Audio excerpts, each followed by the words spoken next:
Halo mahasiswa hukum, selamat datang di podcast FK2H episode kali ini. Kenalin, aku Octavia Eka selaku staf muda bidang media dan komunikasi. Nah, kali ini kita akan membahas soal organisasi bersama dengan narasumber kita yang sangat menarik dan tentunya aktif juga dalam berorganisasi. Yuk, langsung aja kita kenalan. Oke, halo Kak Nadif. Iya, halo Okta. Nah, gimana kabarnya Kak Nadif? Alhamdulillah baik. Wah. Okta gimana kabarnya? Alhamdulillah baik juga nih. Nah, gimana kuliahnya Kak Nadif? Wah, kuliah ya. Aku kan saat ini masih di semester 5 ya. Tentu kebetulan juga aku fullin 24 SKS. Mungkin teman-teman juga yang semester 5 pasti juga melakukan hal yang sama kan. Iya. Dan gimana rasanya kita menempuh lebih dari satu hukum acara gitu kan. Itu perlu tenaga juga, waktu juga sih Okta. Oke, nah di tengah kesibukan Kak Nadif belajar di semester 5 ini ya Kak. Nah, Kak Nadif juga masih aktif di dalam organisasi nih Kak. Nah, menurut Kak Nadif ini seberapa penting sih kita dalam mengikuti organisasi itu sendiri?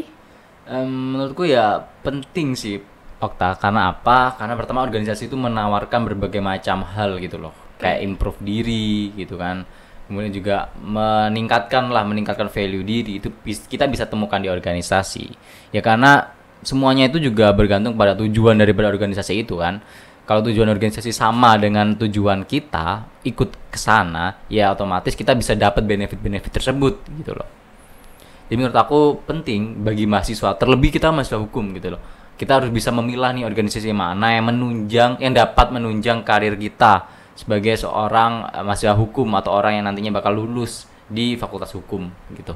Oke, jadi kita penting dalam mengikuti organisasi, mengingat kita mahasiswa hukum yang dimana kita tuh juga harus dituntut untuk mengasah skill kita yang nantinya akan berguna di dunia kerja nantinya. Betul kan Kak Nadif? Iya, seperti itu kurang lebih.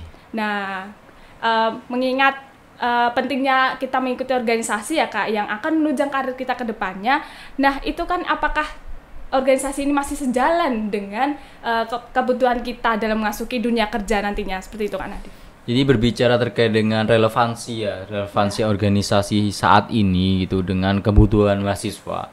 Tentu ya itu harus menjadi PR khusus sih bagi organisasi sendiri. Bagaimana kita sebagai pelaku organisasi, sebagai mahasiswa organisatoris bisa ngebuat organisasi itu tetap adaptif, tetap relevan dengan perkembangan zaman. Sekarang kan kita dituntut Okta untuk kita bisa lulus dengan cepat. Gitu kan. Kemudian mendapat pekerjaan nantinya. Betul. Nah, hal-hal yang seperti ini perlu kita tunjang gitu loh. Kita perlu membekalkan diri ya salah satunya melalui organisasi. Makanya kan kebanyakan organisasi sekarang kayak misalkan di FK2 sendiri deh, kita menawarkan magang di sana. Kita menawarkan mentoring debat kepenulisan. Kita menawarkan mentoring upgrading diri kayak misalkan pendampingan penulisan LKTI yang benar, membuat argumentasi hukum gitu-gitu. Yang semuanya itu bisa kita gunakan gitu loh. Skill-skill itu bisa kita gunakan nanti ketika kita di dunia kerja gitu kan. Karena di dunia kerja tentu kita memerlukan berbagai macam komponen kan. Misalkan kemampuan public speaking, kemampuan manage orang. Nah, kemampuan seperti itu juga tentu bisa diimprove di organisasi gitu.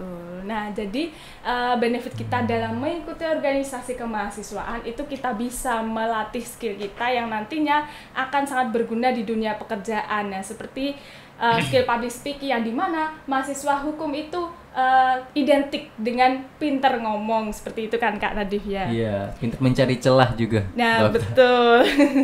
Apalagi mahasiswa hukum ini kan harus pinter negosiasi ya, gitu sama klien, seperti itu kan Kak Nadif ya. Oke, nah dari ngomongin organisasi nih Kak Nadif, nah di zaman sekarang ini Kak banyak nih stigma buruk mengenai organisasi nih, seperti organisasi itu sendiri kan, di dalam organisasi itu masih toksik, masih senioritas itu. Nah, itu gimana caranya biar organisasi ini menjadi wadah untuk kita untuk tetap berkembang dan keluar dari zona toksik itu sendiri kan?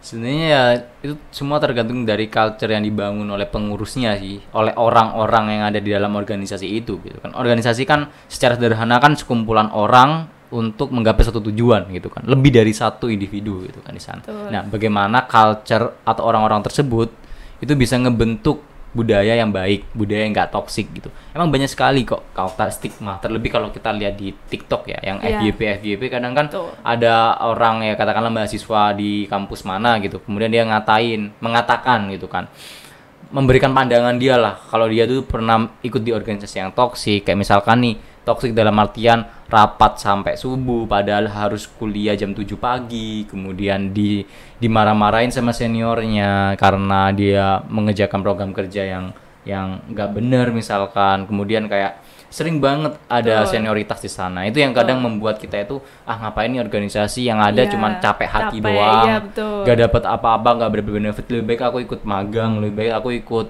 pertukaran pelajar misalkan, daripada ikut mengikutkan diri di dalam wadah yang toksik gitu. Iya kan, ada yang bilang juga organisasi itu kan capek, seperti Kak Nadif yang bilang tadi kan. Lebih mending aku ikut magang, udah dapat uang, dapat relasi, dapat pengalaman juga yang lebih dicari ya oleh HRD zaman-zaman sekarang seperti itu kan Kak.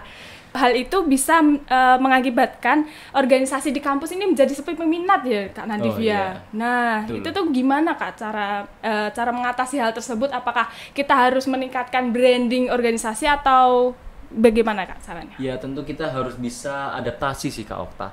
Ya branding organisasi sangat penting kan, betul. Karena itu citra organisasi di publik gitu, di umum gitu.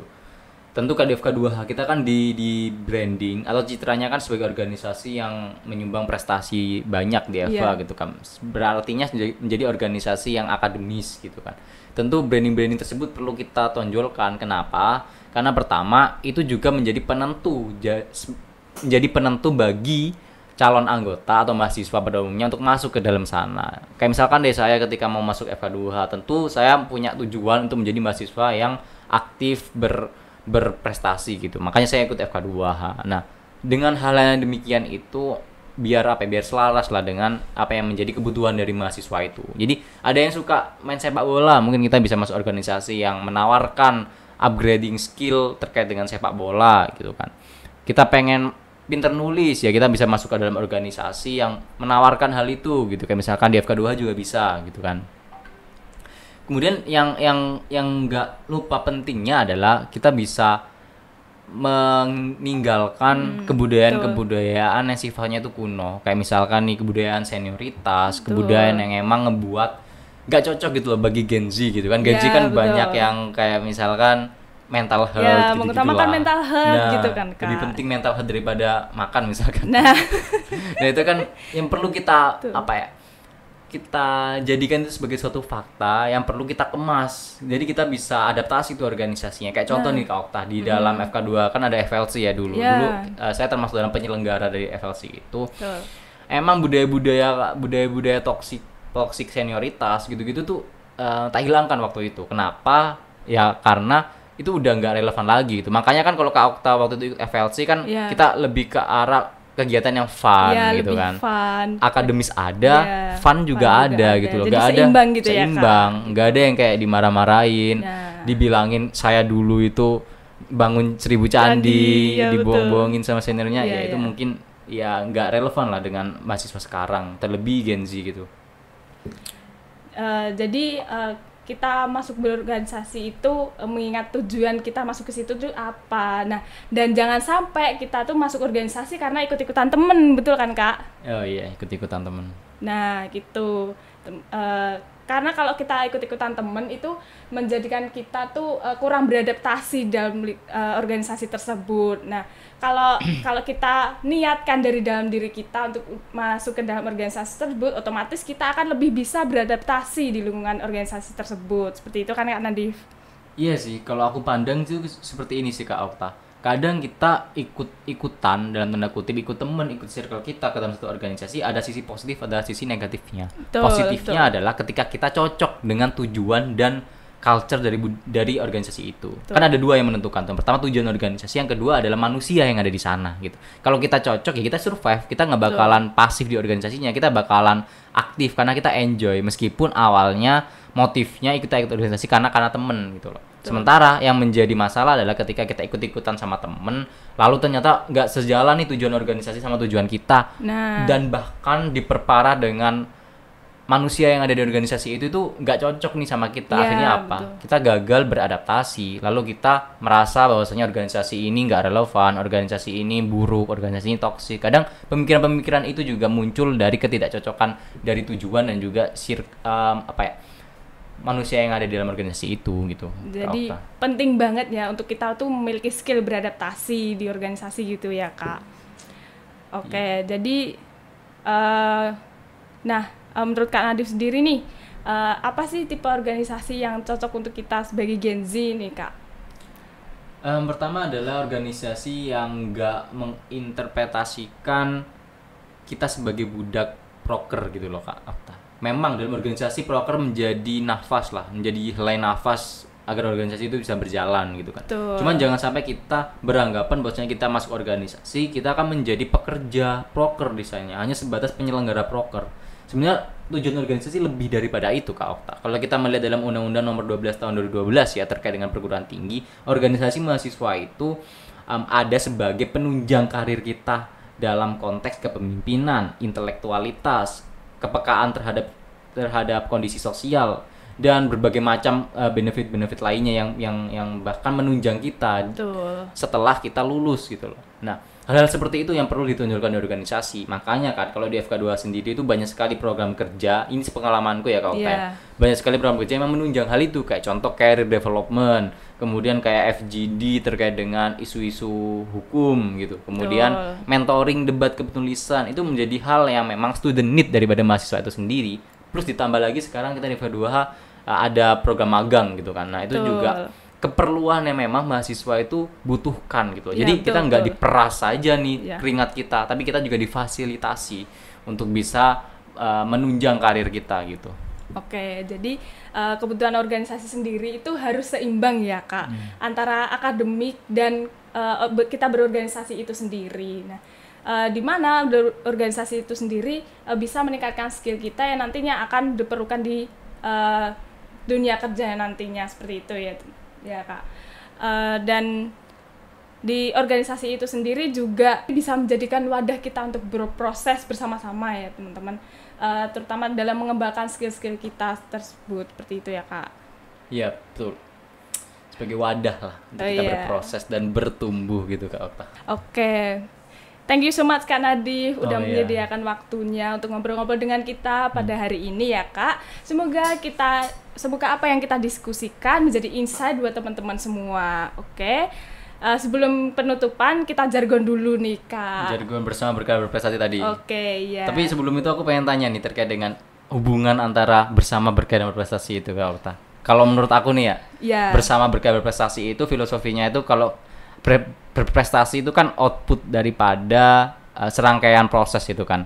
Adanya prestasi itu karena ada karya dan ada kebersamaan. Makanya di FK2 itu penting dibuat suatu kebersamaan. Lalu dengan kebersamaan itu kita bisa membuat suatu karya yang nantinya bisa kita manfaatkan sebagai suatu bentuk prestasi itu tadi gitu. Oke, setuju banget sih Kak. Mungkin nggak usah lama-lama lagi ya Kak untuk kita menutup pada sesi episode kali ini. Oke, kita jargon bareng-bareng ya teman-teman. Iya, kita jargon. FK2H bersama berkarya berprestasi. So, aku Oktavia Eka Setia Putri dan Nadif Nuramansyah. Oke, sampai jumpa di next episode selanjutnya. Terima kasih telah menonton podcast kita pada hari ini.